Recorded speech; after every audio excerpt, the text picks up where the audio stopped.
You started this school, didn't you, Jeffrey? No, I didn't actually. I joined the school 9 years ago as a volunteer and then was hired here 7 years ago.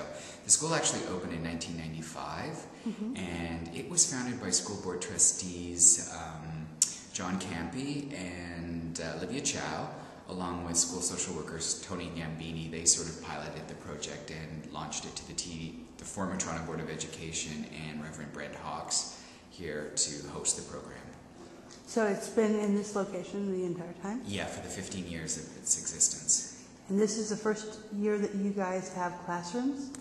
This is the first year that we've had more traditional classrooms. We've always had the smaller room that was built for us by the church to house the program. And at that point, when the school opened, we had 10 students in the program. It slowly grew to about 18 students when I started 9 years ago. And now we have roughly 43 to 45 students on the rolls.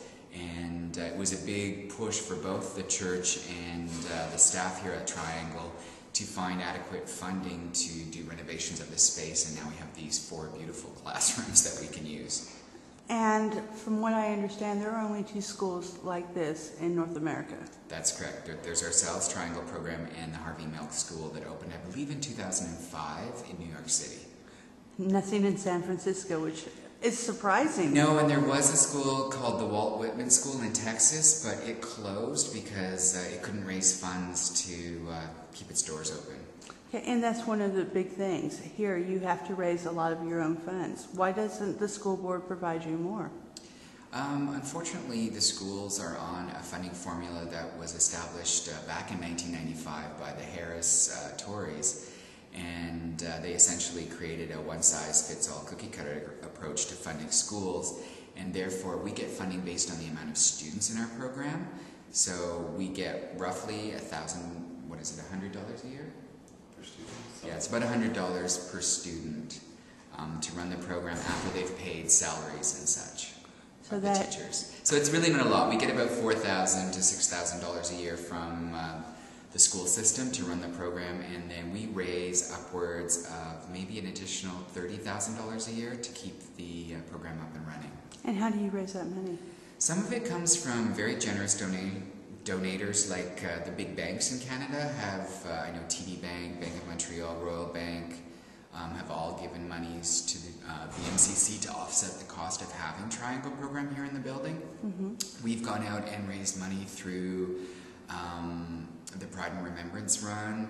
We've raised money through parents and family members who have given some funds, community members who have given funds. We also raise money through Maison Canada, which is an organization that supports nutrition programs in schools, through the City of Toronto that supports nutrition programs in schools. So that's where we tend to get our monies from. Now, the Y offers you a space on Thursday mornings. Is that a free That's donation? also, we contacted the Y a few years ago and said, hey, we have this group of youth that really want to, participate in some physical activity. They could earn a high school phys ed credit. Would you be willing to donate the space to us? And they have graciously done so for 3 years now. And hopefully next year. Hopefully, we've got another extension until January 2011, so. That's awesome. Yeah. And right now, 3 teachers, 1 student teacher, is that correct? We have 3 full-time teachers in the program, and we often will take on student teachers. Right now, we have 3 interns from the Faculty of Ed at U of T with us for 5 weeks. And can you describe how your school day is not the normal school day? No, it's really challenging when you have 3 teachers teaching as much of the high school curriculum as possible. So what we attempt to do is have smaller teacher-led classes in specific subject areas. So this year, for example, I did grade 12 senior English class to help prepare those students who are going to post-secondary be ready for that challenge. My colleague Anthony has done computer science, math, and science courses for smaller groups. And my colleague Emily has done social sciences for senior students. When students aren't in a teacher-led class in the morning, we have an independent study space where they're able to work on assignments that are given to them independently with teacher support, and we have volunteer tutors who come in and support them as they're working on that schoolwork throughout the day. And in the afternoons, we bring all 40 students together and we do like a what's the best way to describe it? One-room schoolhouse kind of approach to teaching the afternoon units, and LGBTQ focused curriculum. So if I'm teaching an English unit, I really put an LGBTQ lens on it so that they're getting a sense of their history, their culture, understanding of who they are and who they can be through the curriculum. And my colleagues do the same on their subject areas as they teach them. I understand earlier this year you taught a literature course based on Frankenstein, and you put the twist on it.